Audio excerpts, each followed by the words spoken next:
আসসালামু আলাইকুম বন্ধুরা, আশা করি সবাই ভালো আছো। আমি আলহামদুলিল্লাহ তোমাদের দোয়া আশীর্বাদে ভালো আছি। তো বন্ধুরা, আজকে একটি সুখবর হচ্ছে, জানুয়ারির মধ্যে এইচএসসির ফল প্রকাশ করবে জানিয়েছেন শিক্ষামন্ত্রী। তার বিস্তারিত কিছু এই ভিডিওতে আলোচনা করবো, আপনারা প্রথম থেকে শেষ পর্যন্ত ভিডিওটি দেখবেন। তো বন্ধুরা, আপনি যদি আমার চ্যানেল নতুন হয়ে থাকেন তাহলে অবশ্যই আমার চ্যানেলটিকে সাবস্ক্রাইব করবেন এবং পাশে থাকা বেল আইকনে ক্লিক করে রাখবেন, যাতে যে কোনো আপডেট নিউজ আপনার মোবাইলে নোটিফিকেশন আকারে চলে যায়। তো বন্ধুরা, চলুন ভিডিওটি শুরু করা যাক। দেখেন, 15 জানুয়ারির মধ্যে এইচএসসির ফল প্রকাশ। শিক্ষা সচিব জানিয়েছে আগামী 15 জানুয়ারির মধ্যে এইচএসসি ও সমমান পরীক্ষায় ফল প্রকাশ করা হবে বলে জানিয়েছে শিক্ষা মন্ত্রণালয়ের মাধ্যমিক ও উচ্চ শিক্ষা বিভাগের সচিব মাহবুবুর হোসেন বলেছে আপনার 15 জানুয়ারির মধ্যেই তারা 2020 সালে যে অটো পাসের রেজাল্টটা তা প্রকাশ করবে। বৃহস্পতিবার 7 জানুয়ারি সন্ধ্যা দ্য ডেইলি ক্যাম্পাসকে দেওয়া একান্ত সাক্ষাৎকারে এ কথা জানিয়েছেন তিনি। শিক্ষা সচিব বলেন, বিশেষ পরিস্থিতির ফল প্রকাশ করতে হলে অধ্যাদেশ জারি করতে হবে।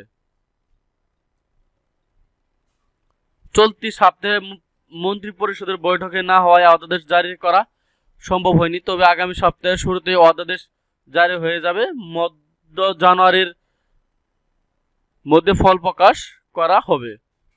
এর আগে গত মঙ্গলবার 29 ডিসেম্বরে এক ভার্চুয়াল সংবাদ সম্মেলনে শিক্ষামন্ত্রী ডক্টর ডি মোহাম্মদ জানিয়েছেন, বিশেষ পরিস্থিতির ফল প্রকাশ করতে গেলে আইনি প্রক্রিয়া হিসেবে রাষ্ট্রপতি অধ্যাদেশ জারি করতে হবে।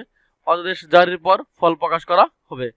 প্রসঙ্গত 1 এপ্রিল থেকে এইচএসসি বা সমান পরীক্ষা শুরু কথা থাকলেও করোনা সংক্রমণের কারণে সেটি বাতিল বলে গণ্য হয়। শিক্ষার্থীদের বিগত 2টি বোর্ড পরীক্ষা জিএসসি এবং এসএসসি ফল গড় করে এইচএসসি সমমান পরীক্ষার ফল দেওয়া হবে।